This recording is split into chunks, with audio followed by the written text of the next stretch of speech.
Здравствуйте! В эфире информационная программа «Настоящее время. Азия». В пражской студии я, Динара Аргин. Сегодня в выпуске. Расстрел российского посла в Турции. Москва и Анкара ведут совместное расследование и пытаются минимизировать дипломатический ущерб. Террористы не смогут вбить клин в отношения между странами, заявляют лидеры России и Турции. Я рассматриваю нападение на российского посла как атаку на Турцию, на турецкое государство и турецкий народ. Остаться в живых. Посол Кыргызстана в Турции присутствовал на выставке в момент покушения на главу российской дипмиссии. Комментарий Ибрагима Жунусова специально для Радио Свобода. Стрелявший закричал «Аллах Акбар», потом приказал всем лечь на землю. Кто-то тоже кричал, чтобы все легли. Мы были рядом, в 3-4 метрах от Карлова. Раздавить Рождеством. Количество жертв страшного теракта в Берлине увеличивается. Кого взяла немецкая полиция? Террориста или случайного прохожего? Мне страшно. Не знаю, где теперь в Берлине я могу чувствовать себя в безопасности. Как можно теперь кому-то доверять? Сомом по мату. Кыргызские парламентарии предлагают штрафовать сквернословов. Народ не понимает, что такое мат, и с законопроектом не согласен. Осточертило, например, народу, да, например, вот это всякие маты, всякие там невоспитанность, молодежь. Непреодолимое препятствие. Каждый день инвалиды Таджикистана ведут борьбу за выживанием. Корреспондент «Настоящего времени. Азия» провел один день с человеком в коляске и убедился в этом воочию. Если работа для инвалидов будет, я буду работать. Убийство посла Андрея Карлова в Анкаре Россия и Турция рассматривают как акт международного терроризма. Турецкие власти не исключают, что за покушением может стоять некая организация. Я рассматриваю нападение на российского посла как атаку на Турцию, на турецкое государство и турецкий народ. Российская сторона высказала пожелание принять участие в расследовании. Турецкое руководство не видит в этом никакой проблемы и согласно пригласить экспертов из России для проведения следственных действий. В Москве на происшествие отреагировали крайне резко, однако Кремль пытается минимизировать последствия дипломатическим путем. Совершенное преступление – это, безусловно, провокация, направленная на срыв нормализации российско-турецких отношений и на срыв мирного процесса в Сирии, который активно продвигается Россией, Турцией, Ираном, другими странами, заинтересованными в урегулировании межсирийского конфликта. Аналогичной позиции придерживается и руководство Турции. Судя по заявлениям, оно заинтересовано в том, чтобы убийство российского посла не имело серьезных последствий. Как полагают политические аналитики, гибель Андрея Карлова способна затормозить восстановление отношений между странами после сбитого в Сирии Су-24 и санкций. Об этом же говорят и жители Анкары. Был убит посол России. Они должны будут как-то на это отреагировать. Отношения между нашими странами и так были напряженными, и только недавно наступила некоторая оттепель. Такое начало нового этапа неприятно для обеих сторон, и нас это очень беспокоит. По стечению обстоятельств в день покушения на Андрея Карлова в Москву прибыл с визитом министр иностранных дел Турции. Он прилетел на переговоры по Сирии. Несмотря на сложную ситуацию, стороны решили не отменять консультации. А глава турецкого МИДа даже заявил, что в честь убитого посла в Анкаре назовут улицу, на которой находится российское посольство. Тем временем в турецкой столице усиленное полицейское патрулирование, здания иностранных посольств и консульств взяты под усиленную охрану. Работа американских диппредставительств в Анкаре и Стамбуле временно прекращена. Закрыто на несколько дней и посольство Ирана. Напомним, посла России в Турции Андрея Карлова застрелили 19 декабря на открытии выставки «Россия от Камчатки до Калининграда глазами путешественников». Нападавший находился у Карлова за спиной и выстрелил несколько раз. При нападении пострадали еще 3 человека, не из числа сотрудников российского посольства. Стрелявший выкрикивал: «Напали на Сирию, напали на Алеппо. Кто виновен в этих мучениях, все лично заплатят». Он обещал, что не выйдет из помещения живым. Прибывшие на место трагедии полицейские его ликвидировали. Как удалось установить позже, Андрея Карлова убил 22-летний турецкий полицейский Мевлют Алтынташ. 2 года назад он закончил полицейскую школу и поступил на работу в спецназ в Анкаре. В момент убийства он не находился при исполнении, но, по некоторым данным, использовал свой жетон, чтобы пройти на выставку. Турецкая полиция проверяет родственников и соседей нападавшего. В его родном городе на западе Турции задержаны его родители и сестра.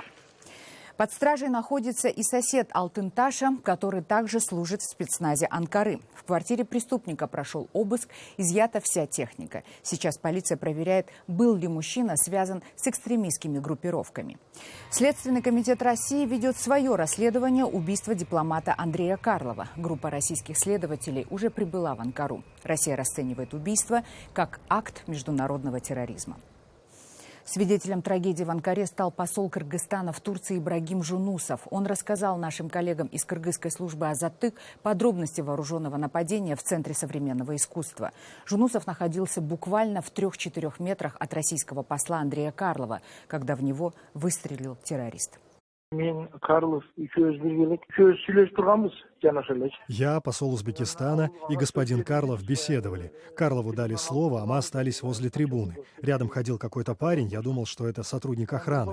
Не прошло и 2 минут, как Карлов начал выступать, и тут стали стрелять. Стрелявший закричал «Аллах Акбар», потом приказал всем лечь на землю. Кто-то тоже кричал, чтобы все легли. Мы были рядом, в 3-4 метрах от Карлова.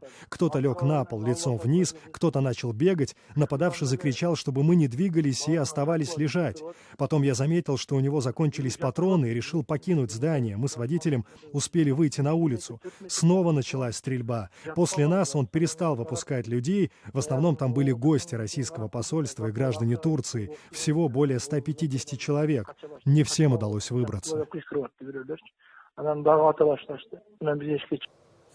Берлинский террорист, возможно, остается на свободе. Глава полиции Берлина заявил, что нет уверенности в том, что задержанный ранее мужчина действительно находился за рулем грузовика, который врезался в людей на рождественской ярмарке.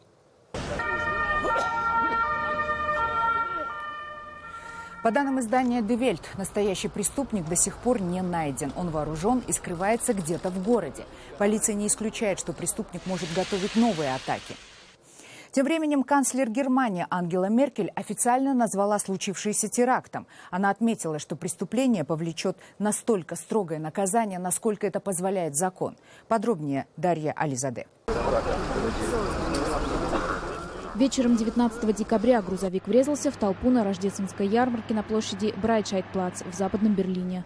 12 человек погибли, 48 находятся в больнице, многие в тяжелом состоянии. Машина проехала около 80 метров, давя людей и снося палатки, пока не остановилась. Я стояла около входа на рынок, когда услышала шум. Стойка, за которой торговали, упала и придавила меня. Я оказалась на земле. Через какое-то время я поняла, что рядом со мной много людей, и они не двигаются. Мне страшно. Не знаю, где теперь в Берлине я могу чувствовать себя в безопасности. Как можно теперь кому-то доверять? В кабине грузовика обнаружили застреленного мужчину, гражданина Польши. Предполагаемый водитель также был задержан. Молодой человек категорически отрицал свою причастность к теракту. Позже глава полиции Берлина Клаус Кант заявил, что в ведомстве не уверены, что задержанный действительно находился за рулем грузовика, который врезался в людей. Берлинский террорист, возможно, до сих пор остается на свободе. Полиция провела рейд в поисках сообщников водителя грузовика в лагере для беженцев, организованном в здании бывшего аэропорта Темпельхоф. Однако задержан никто не был. А беженцы в лагере переживают из-за того, как случившееся отразится на их будущем. Мы переживаем из-за того, что люди в Германии думают о нас. А мы ведь тоже могли стать жертвами. Мы соболезнуем немецкому народу. Это терроризм. Мы точно так же пострадали из-за него. Нам пришлось бежать из своих стран из-за терроризма. Никто в здравом уме не может поддерживать такие действия. Мы чувствуем себя ужасно из-за случившегося. Всякий раз, когда кто-то совершает преступление в Германии, независимо от того, какова его национальность, мы, беженцы, становимся подозреваемыми.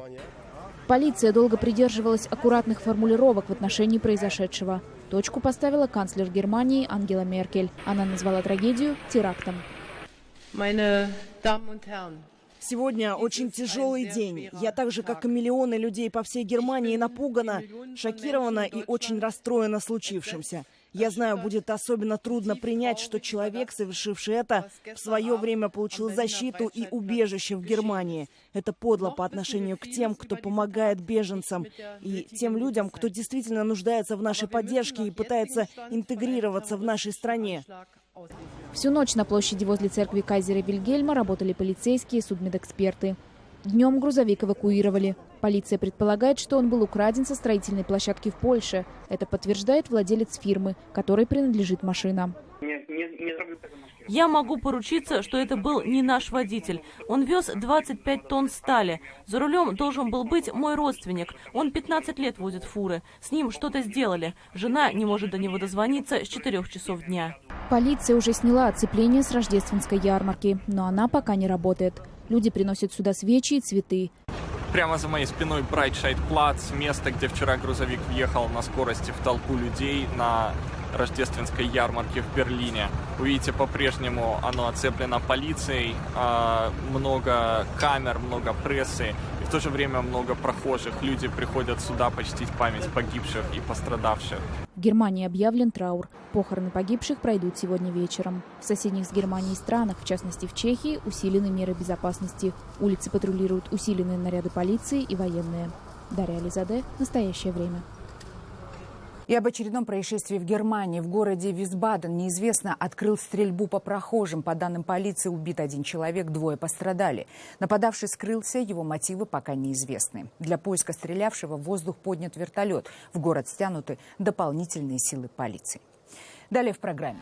Сомом по мату. Кыргызские парламентарии предлагают штрафовать сквернословов. Народ не понимает, что такое мат, и с законопроектом не согласен. Осточертило, например, народу, да, например. Вот это всякие маты, всякие там, и невоспитанность, может, молодежь. Непреодолимое препятствие. Каждый день инвалиды Таджикистана ведут борьбу за выживание. Корреспондент настоящего времени «Азия» провел 1 день с человеком в коляске и убедился в этом воочию. Если работа для инвалидов будет, я буду работать. В президентской гонке в США поставлена точка. Избранный президент Дональд Трамп утвержден в статусе главы государства большинством коллегий выборщиков. И голосование считается формальной процедурой и практически утверждением в должности победившего кандидата. Однако на этот раз к нему было приковано повышенное внимание. Напомним, что по результатам общего подсчета голосов победила Хиллари Клинтон. Ее сторонники обратились к выборщикам с призывом отдать свои голоса за кандидата от Демократической партии. Некоторые из них цитировали одного из основателей современной политической системы США Александра Гамильтона. Он видел в коллегии выборщиков не формальный институт, а страховочный механизм, способный на самостоятельное политическое решение. Выборщики должны голосовать по совести. Мы не просим их отдать свои голоса за Хиллари Клинтон, но мы убеждены, что этот вопрос необходимо передать для решения в Палату представителей и Конгресс Соединенных Штатов. Как сообщает Associated Press, Дональд Трамп обошел Хиллари Клинтон с серьезным отрывом. Вместо 270 голосов, это был необходимый минимум, который гарантировал ему кресло 45-го президента США, Трампа поддержали 304 представителя коллегии. Комментируя итоги голосования выборщиков, Трамп назвал свою победу исторической и пообещал приложить максимум усилий, чтобы вновь сделать Америку великой. Спасибо всем моим верным сторонникам. Мы только что официально выиграли выборы, несмотря на все искажения и неточности в СМИ. Впрочем, в Америке по-прежнему множество противников избранного президента. Трамп будет действовать как диктатор. Он расставил на все ключевые позиции в администрации людей с большими деньгами. И они могут установить тотальный контроль, как при диктатуре. У него уже есть Золотой дворец во Флориде, почти как у Саддама Хусейна. Такой лидер нашей стране не нужен.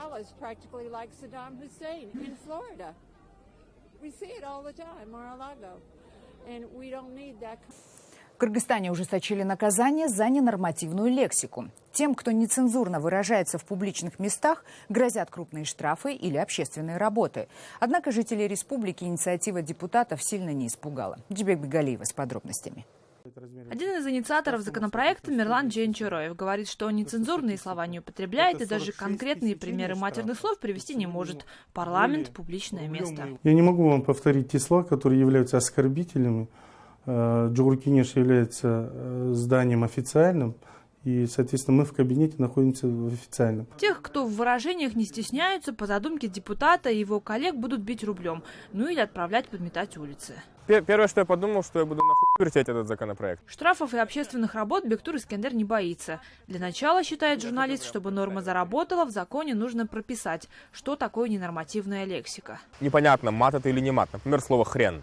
Я думаю, что есть жизненные ситуации, когда при остановке милиционером ты можешь сказать слово «хрен», не обязательно в адрес милиционера. И вот здесь уже начинается поле для манипуляций. Я не так часто использую мат, на самом деле, как людям кажется. По крайней мере, я не лицемерю, в отличие от тех же депутатов, которые, я уверен, мат тоже произносят. Может, уже осточертило, например, народу, да, например, вот это всякие маты, всякие там, и невоспитанность, может, молодежь. Сами народные избранники, по словам социал-демократа, говорят на языке исключительно литературном. Мол, желание вернуть крепкое словцо пропадает вместе с получением мандата. В парламенте бывает матеряться? Нет, парламента нет. Парламента, советская элита, ладно, не бывает так. Советская элита, политическая элита, то есть? Политические элиты не матерятся. Однако в то, что рядовые граждане теперь совсем перестанут употреблять ругательства в публичных местах, Кодюбек Рыспаев не верит.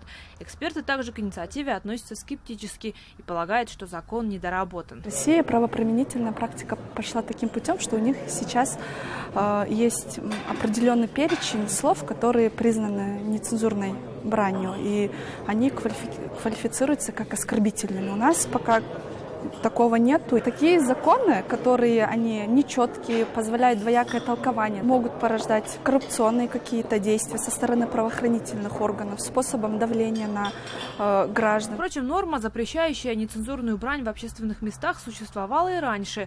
Разница теперь лишь в размере штрафа. При этом конкретно за матерные слова на публике до сегодняшнего дня в республике еще никого не наказывали. Жибек Бегалиева, Азат Антумаков. Настоящее время. Бишкек, Кыргызстан.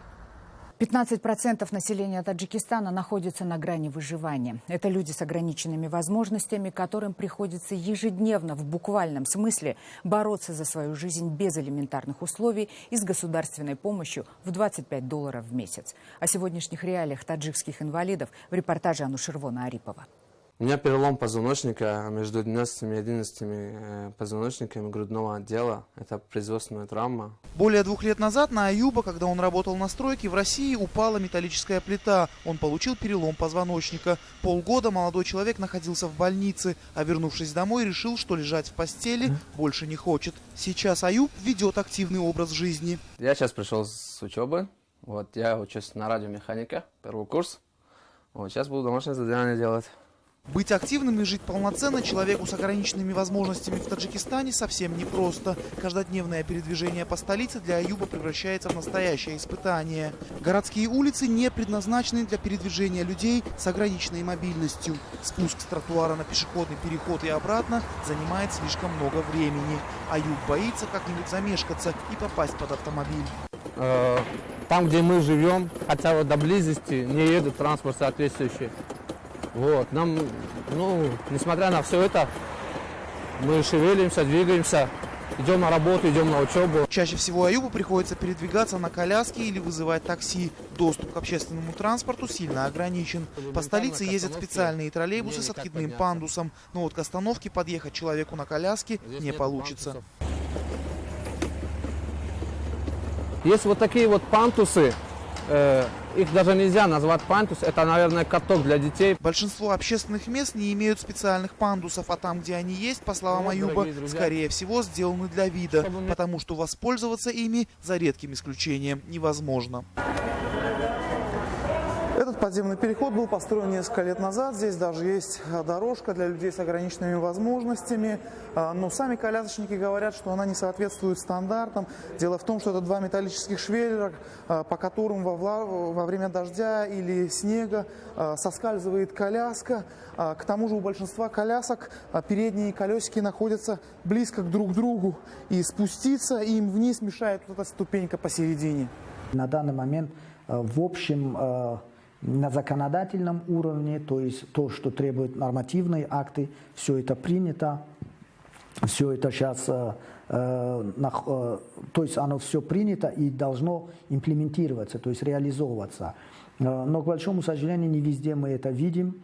Недоступны для большинства людей с ограниченной мобильностью не только общественные места, находящиеся в зданиях, построенных еще в советское время, но и современные строения. Хотя по закону они должны соответствовать международным стандартам, говорят эксперты. О специальных туалетах для ограниченно мобильных и наклейках на стеклянных дверях для слабовидящих говорить вообще не приходится. Здания, где все это есть, можно пересчитать по пальцам одной руки. Я еще не говорю о регионах, Там ситуация вообще плачевная, потому что там делают, чтобы сказать, что сделали.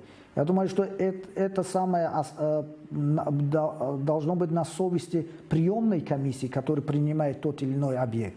Людям с ограниченными возможностями, а их в стране по статистике порядка 127 тысяч, четверть из которых дети и 40% женщины, найти работу практически невозможно. И поэтому большинство из них живут за чертой бедности. Если работа для инвалидов будет, я буду работать.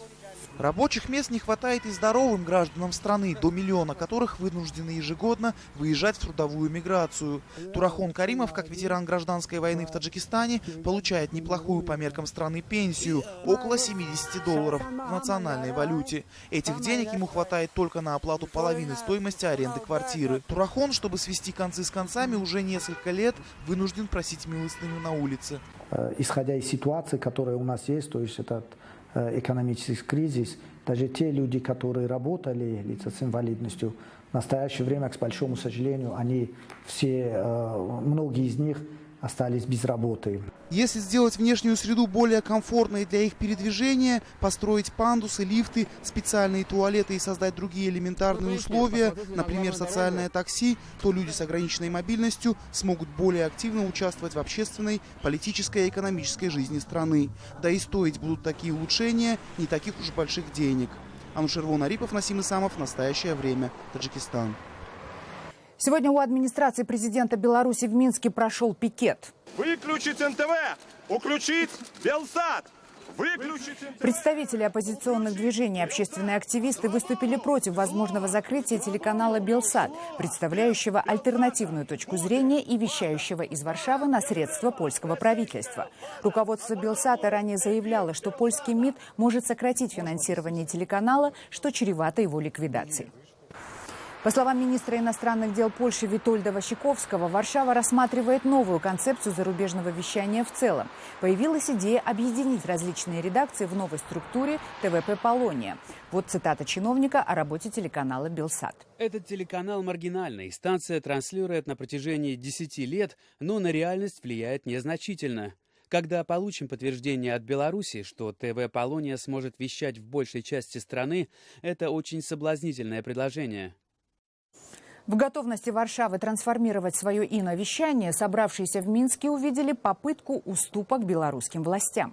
Александр Лукашенко виноват в том, что нет белорусскоязычного демократического канала в самой Беларуси, и Белсат вынужден вещать из Польши. Это и есть вторая сторона той сделки, которая происходит сейчас вокруг Белсата.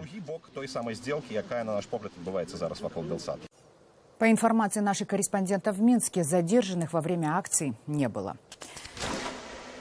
Это были все новости, о которых мы хотели вам рассказать. Читайте нас в социальных сетях и смотрите на сайте karenTime.tv. Мы встретимся с вами завтра в это же время. Всего доброго.